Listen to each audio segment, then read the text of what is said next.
नमस्कार, आप देख रहे हैं हमारा खास शो जनता की ऑडिट रिपोर्ट। और जनता की ऑडिट रिपोर्ट में आज बात उत्तर प्रदेश के जाटलैंड मुजफ्फरनगर की।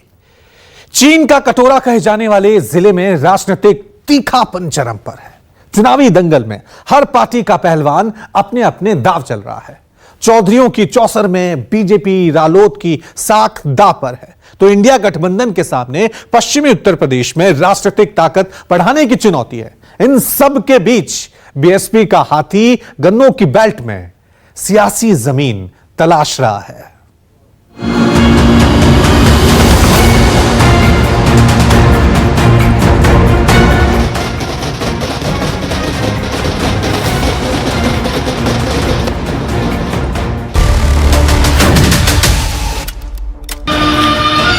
जायके में गुड़ और चीनी की मिठास घोलने वाले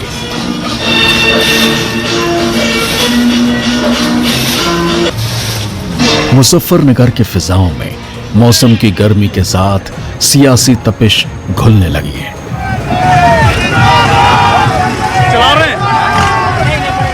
सियासत के चौधरियों के बीच रणभेरी ने मुजफ्फरनगर को पश्चिमी उत्तर प्रदेश के हॉट सीट बना दिया है। बीजेपी और आरएलडी गठबंधन के बाद केंद्रीय मंत्री संजीव बालियान हैट्रिक की तलाश में गांव के खरंजे से लेकर खेत खलिहान के धूल फांक रहे हैं।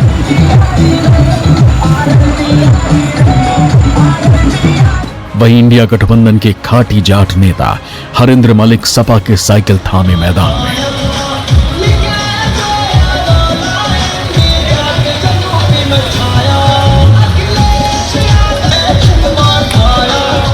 जबकि बसपा ने प्रजापति समाज के दारा सिंह चौहान को उतारकर मुकाबले में ट्विस्ट ला दिया है। आज मैं सर्वप्रथम बाबा साहब भीमराव अम्बेडकर पश्चिम उत्तर प्रदेश से ये पछवा हवा जब चले ना, यहाँ से चलती है। किसान खड़े, पूछो पछवा हवा लाभदायक हो नहीं होती, कीड़े मकोड़े सब मर जा, खेती के लिए सबसे बढ़िया, स्वास्थ्य के लिए भी अच्छी या चले और पूरब तक फिर मारी आंधी चले। हम शुरुआत करते हैं तो बड़े नेता हमारे काम करते हैं जमीन पे, चाहे बड़े नेता हो या कार्यकर्ता, चुनाव में सबका मिलकर काम कर रहे हैं। यहाँ कमेरे लुटेरे के बीच चुनाव है, राष्ट्रीय मुद्दे गौण है। यहाँ एक अहंकार और संस्कार के बीच चुनाव है। यहाँ शराफत और बदतमीजी के बीच चुनाव है। पिछले 10 साल में हमारे स्थानीय प्रतिनिधि ने लोगों को इतना परेशान किया कि मैंने आज तक किसी चुनाव में इतना विरोध कैंडिडेट का देखा जितना अब की बार देख रहा हूँ। 1.25 लाख वोट तो प्रजापति की हैं, जो 4 लाख बहन जी की वोट थी बिखरी हुई थी पिछली बार में, वो हाथी ढूंढ रही थी, अब के उन्हें हाथी मिला। 5 लाख तो यही होगी। आप सैनी समाज से पूछ लें, पाल समाज से पूछ, जितना भी अति पिछड़ा वो आज बहन जी के साथ है। और ठाकुर समाज नाराज है, पूरा त्यागी समाज नाराज है, गुर्जर वोट नहीं देने का, क्या बचा है इनके पास में, आप सोच लें। चुनाव जाटलैंड का हो और बयानों पर चौधराहट ना झलके तो फिर राजनीति काहे की। हर नेता जीत की ताल ठोक रहा है, कोई विकास का ढोल पीट रहा है तो कोई आरोपों की झड़ी लगा रहा है। बेरोजगारी के हालात ये है कि इन्होंने 30 लाख रोजगार खा गए 10 साल में। नौजवान का हाथ खाली है, पढ़ाई इतनी महंगी हो गई है, किताब उससे दूर चली गई। और 2 तरह की पढ़ाई लागू होगी, एक गरीब और किसान का बेटा पढ़ेगा जो मजदूर बनेगा, एक पढ़ाई बड़े लोग पढ़ेंगे जो अफसर बनेंगे। तो ये सारे मुद्दे हैं। और सबसे बड़ा मुद्दा यहाँ माफिया पैदा हो गए, गांव गांव में कर दिए। तीसरी बार टिकट बदला है मेरठ का, बिजनौर के 2 बार बदल दिए। अखिलेश यादव को ये समझ में नहीं आ रहा, टिकट छोड़ छोड़ कर भाग रहे हैं लोग। अब समझ रहे हो, ऐसी स्थिति है कि निर्णय की ऐसी स्थिति कभी किसी राजनीतिक दल के सामने रही होगी। 7-8 टिकट अपने परिवार से दे दिए।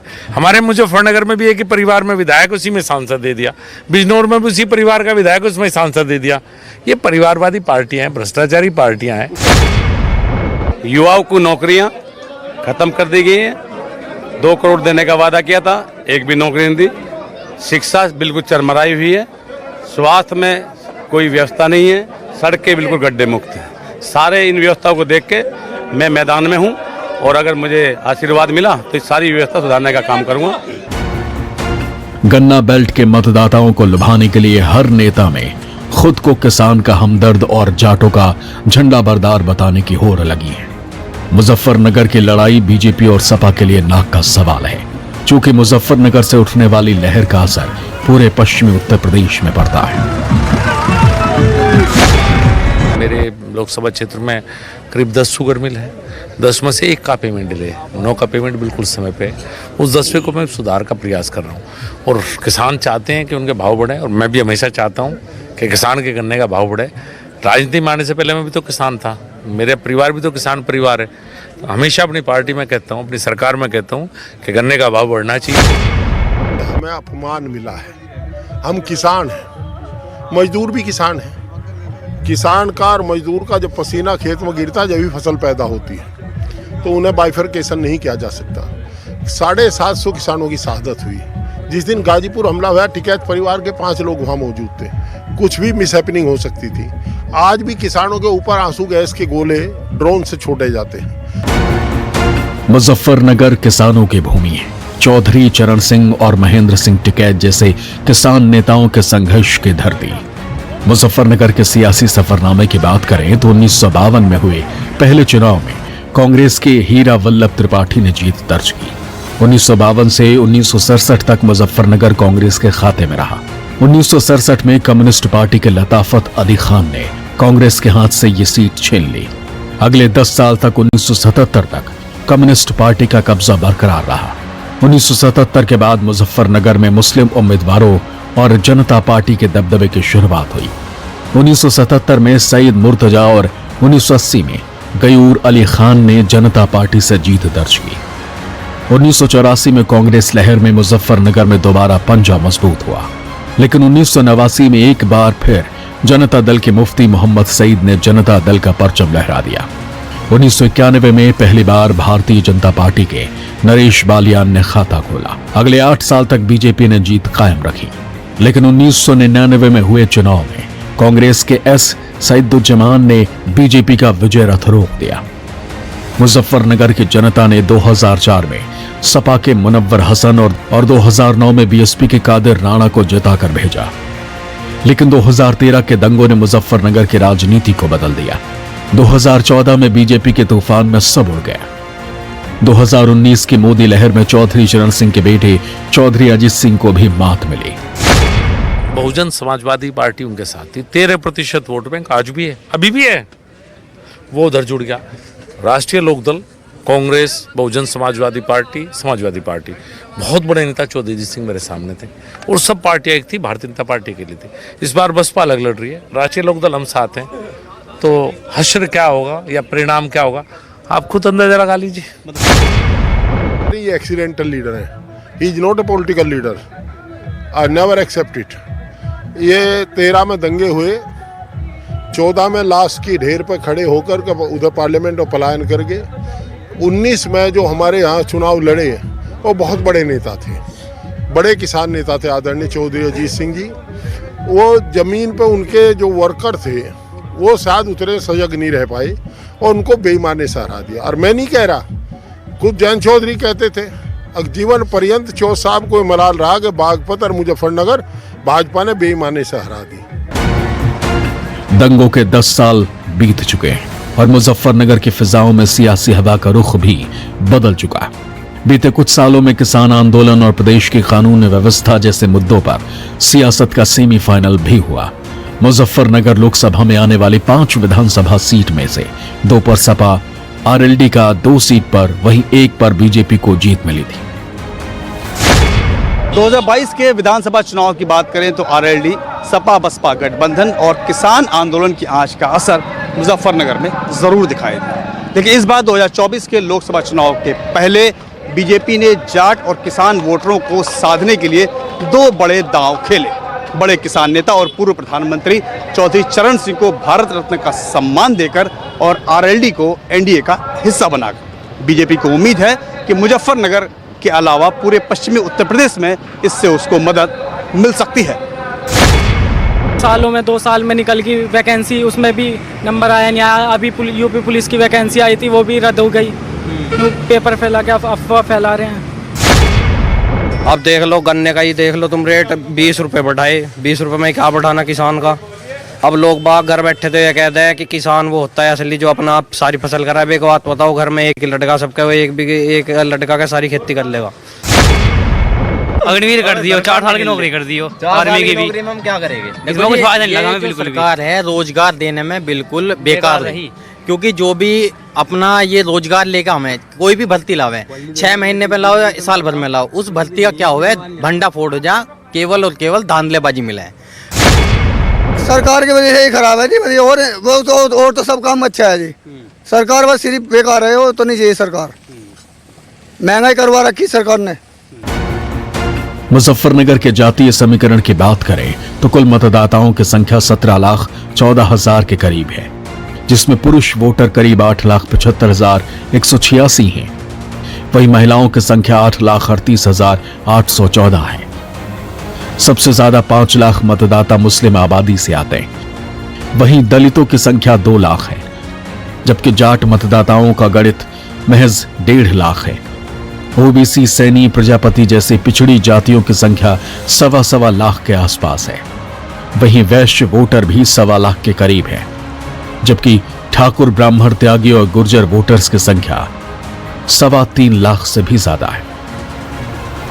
अब बीएससी 2000 बीएससी ग्रेजुएट हुआ आप? अच्छा। और करने के बावजूद भी ये चलानी पड़ रही है हमें रिक्शा। बच्चों को पालना पड़ा, क्या करें, मजबूरी है। सरकार ठीक है, सब काम ठीक है, लेकिन रोजगार की तरफ ध्यान ही नहीं है कहीं भी। मेन चीज़ ये है, सब चीज़ प्राइवेट में क्या मिलता है। आज हमारी वाइफ ने 5-6 साल हो गई MA BEd करने के बावजूद 3,500 रुपये नौकरी कर रही। उसे मिलनी चाहिए सपोर्ट, वो मिल नहीं रही। इस सरकार ने हमारे ऊपर लाठी चार्ज किया। इस सरकार को हम पूरा प्रजापति समाज बता देना चाहता है कि कैसा आपको पता लग जाएगा। हर मामले में विफल रही है। हाँ। ना तो युवाओं को रोजगार दिया गया है, ना आम आदमी का भला हुआ है। देखो, वैसे तो खुशहाली भी है, जनता खुल के जी रही है, हर जगह रोड की व्यवस्था अच्छी है, कहीं भी दिन रात कोई कुछ भी टाइम हो जा सकते हो। मतलब हम भी 7-8 बजे तक रात तक यहाँ पे रुकते हैं, वो बिल्कुल टेंशन ख़त्म है। वैसे ही तो सरकार आनी है वो तो वही आएगी। सब जगह ये रहता है कि मोदी जो काम अच्छा करेगा आएगी तो वही सरकार। सब जगह रहता है, इसलिए कि आपको भी लगता है ठीक। हाँ, नहीं है, काम अच्छा कर रही है ये सरकार, मोदी सरकार अच्छा काम कर रही है। आपके लिए कौन सा अच्छा काम हुआ है बताइए? यह युवाओं के लिए बहुत अच्छा काम किया है इसने, पढ़ाई में, नौकरी वोकरी, इसलिए बहुत अच्छा काम किया है। जो मतलब कि अपनी मेहनत से काम कर रहा है उसी को ही नौकरी मिल पा रही है। ये सरकार अच्छे काम कर रही है, सबको सिलेंडर दे फ्री में, और क्या राशन फ्री बट रहा, गरीब को राशन नहीं मिल रहा, दो महीने में 2 बार। आपको भी मिलता है? हाँ जी, मिलता है।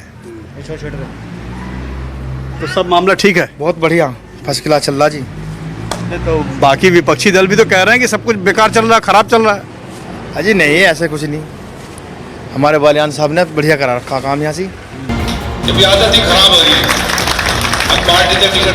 मुजफ्फरनगर के जंग में हर पार्टी ने पूरी ताकत झोंक दी। हर कोई जानता है कि पहले चरण में चुनावी लहर का असर न केवल पश्चिम में बल्कि पूरे प्रदेश पर पड़ेगा। मुजफ्फरनगर में 2 जाट नेताओं के आमने सामने आने से लड़ाई बेहद दिलचस्प हो गई। हालांकि इस सीट पर मुस्लिम समीकरण हमेशा हावी रहा। वहीं बहुजन समाज पार्टी ने प्रजापति समाज के उम्मीदवार खड़ा करने की वजह से दोनों प्रत्याशियों की राह थोड़ी मुश्किल जरूर हो गई है। ऐसा माना जाता है कि अगर दलित और पिछड़ी जातियों के जो फिक्स वोट बैंक हैं, अगर उस पर सेंधमारी होती है तो भारतीय जनता पार्टी को यहाँ फायदा हो सकता है। वहीं अगर मुस्लिम मतदाता आपस में बढ़ते हैं तो समाजवादी पार्टी को नुकसान हो सकता है। प्रशांत देव, न्यूज़ 24, मुजफ्फरनगर।